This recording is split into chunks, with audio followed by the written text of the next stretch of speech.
Sen bulamadın. Ulan.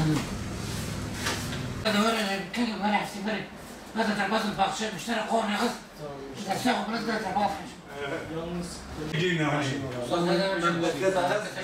من adres sayı değil, her derin gerek. Adres sayı gerek tabii ki. Başka şey yapmaz yani. Bakıyorsun ki modeleme evet, am davulun bazı, am ocağı ve Rana gece fırın bir şey yapıyor.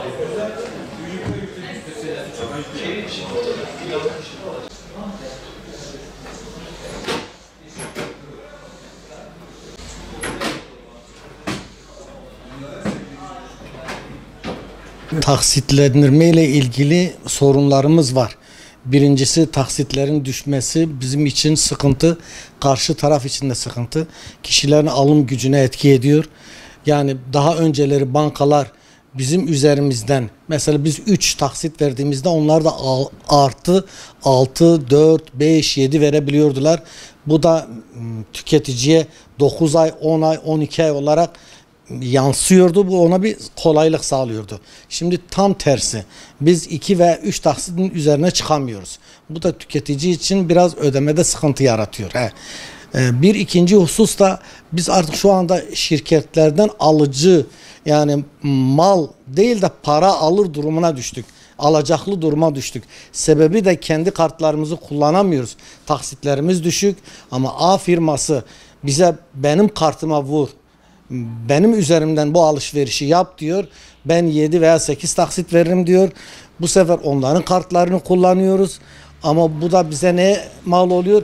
Biz artık paradan mahrum oluyoruz. O parayı kendi bütçemizde görmüyoruz. Onlardan istedikleri ürünü almak zorunda kalıyoruz. Yani adamın elinde halı varsa halı alacağız. Ayakkabı varsa ayakkabı almak zorunda kalacağız. Böyle meselelerimiz var. Şimdi bu şekilde biz mal aldığımız şirketlere mahkum oluyoruz. Bankalar zaten eğer bu kısıtlamaları sürdürürlerse ticaretimiz de yani en az %50'nin altına düşer. Talebimiz en azından eski düzeye gelmektir. Yani 9 ayın altında bir alışveriş yapılamaz. Taksit kısıtlaması işlerimizi ciddi anlamda etkiledi. Daha önce sattığımız ürün adet sayısı fazlayken taksitlerin düşürülmesinden kaynaklı olarak müşterilerimizin ürün fiyatları çok yüksek olmasından dolayı ve ödeme gücü olmadığından dolayı ve artı taksit imkanları da kısıttan dolayı ciddi anlamda etkilendik. Öncelikle daha doğrusu önceden taksit imkanı yüksekken daha fazla ürün satışımız varken taksitlerin düşürülmesinden dolayı 10 iken 3'e düştü. Bu bizi ciddi anlamda etkiledi. Bir memuru örnek verelim. Bugün memurun aldığı net maaş belli. Bir dolabın maliyeti de en az 40 bin 50 bin civarı. Bütün kredi kartlar taksit imkanları 3 taksitle sınırlandırıldı. Bir memur 50 bin ile 40 binlik bir dolap aldığında 3'e böldüğümüzde yaklaşık maaşını 3'te 1'ine dengeliyor. Geri kalan 3'te 2'li kısmıyla da kira mı ödeyecek veya başka ihtiyaçlarını mı karşılayacak? Tabii biliyorsunuz ki günümüzde enflasyon ciddi anlamda bir sıkıntı.